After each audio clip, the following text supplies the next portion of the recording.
A nivell d'entrenador, porto vora els 10 anys ja a les banquetes, entrenant a diferents categories.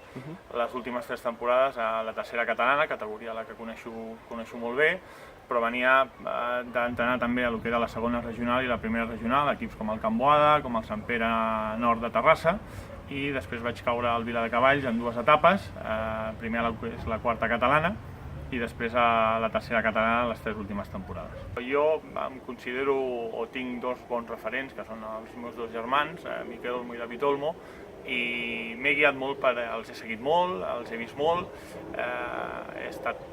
molt a sobre de la seva trajectòria i veient els seus entrenaments i sobretot anant als seus partits, i una miqueta m'intento guiar de tot això. El futbol per la tele és molt maco, però després quan et poses al terreny de joc t'has de veure quins tipus de jugadors tens per després saber a què pots jugar, i la idea és aquesta, intentar tindre la pilota, que al final és el que et dona la finalitat del gol. La veritat és que és sorprenent que un equip jove com aquest, d'un any d'existència, pugi el primer any i faci com ho ha fet, i això diu molt d'aquest equip, dels jugadors amb molta qualitat, que han de donar aquest pas també d'adaptar-se a aquesta categoria, perquè són 2 categories diferents, és només una categoria per sobre, però no té res a veure la quarta amb la tercera catalana. I jo crec que a nivell d'objectiu hem de tocar de peus a terra, però no ens hem de limitar tampoc, hem de creure-hi. Jo crec que ens adaptaran bé, nosaltres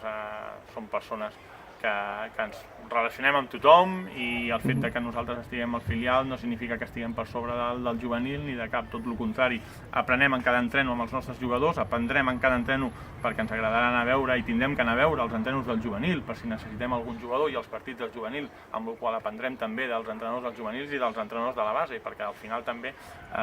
jo veuré molts entrenaments del cadet, que tinc el meu fill jugant allà, i molts partits del cadet, i al final de tot això, al final el que ens agrada el futbol, veiem el futbol d'una altra manera i el veiem no com a aficionats sinó com a entrenadors, i agafem el que ens agrada, amb la qual jo crec que ens integrarem molt bé dins d'aquesta família, i ojalà estiguem molts anys i podem fer bones temporades.